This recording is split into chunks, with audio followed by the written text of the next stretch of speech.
I'm Robert Wilkinson from allbellspalsy.info, and the hope is that this becomes a long series of really useful information for anyone who actually has Bell's palsy.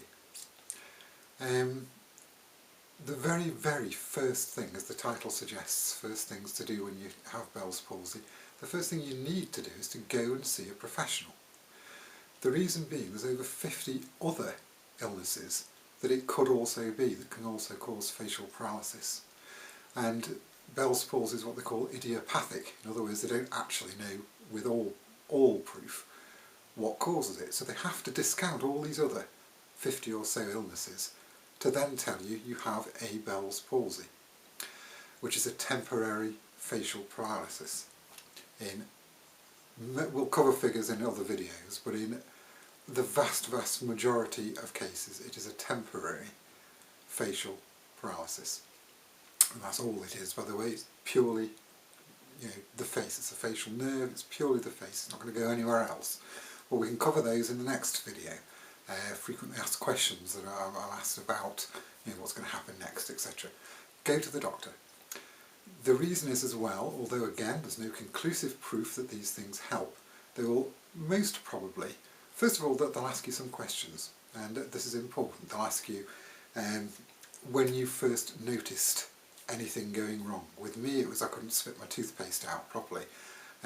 Within a couple of hours, which is another thing with Bell's palsy, it's extremely fast.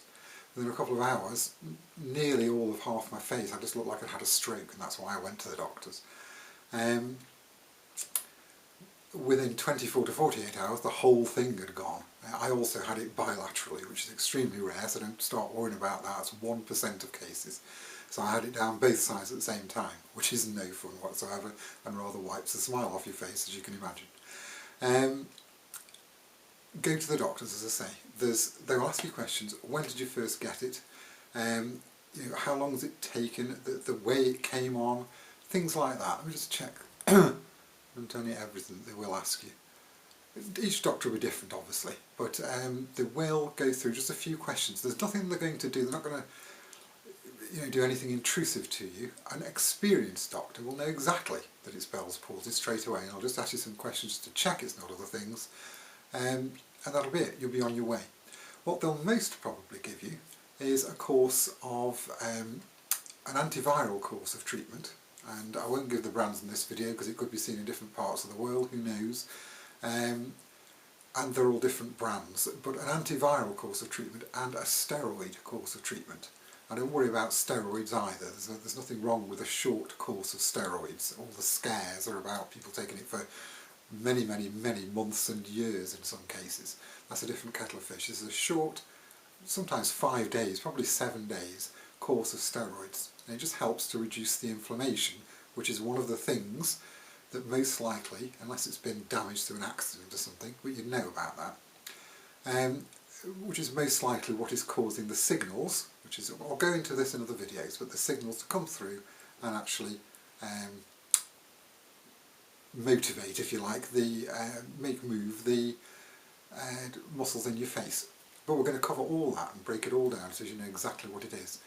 But go to the doctors, and that's probably the 4th time I've said this. The reason being is that if it's one of these other illnesses, they're nothing whatsoever to do with Bell's palsy.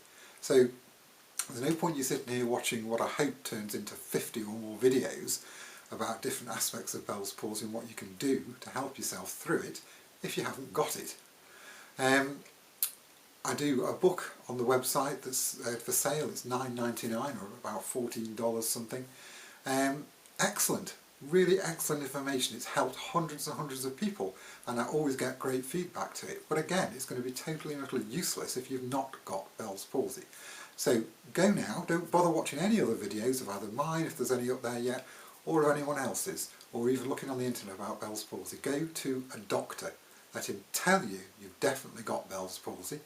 Take the medicines they give you. Some will give you both of those I've mentioned, some will only give you a steroid, some will only give you antiviral. Don't worry about that. Take what they give you and come back and look for the other videos, or come back and go to allbellspalsy.info. On there you'll see the advert for the book and things, but there's also tons of free information on there as well. I look forward to seeing you in other videos. Okay, until then, take care.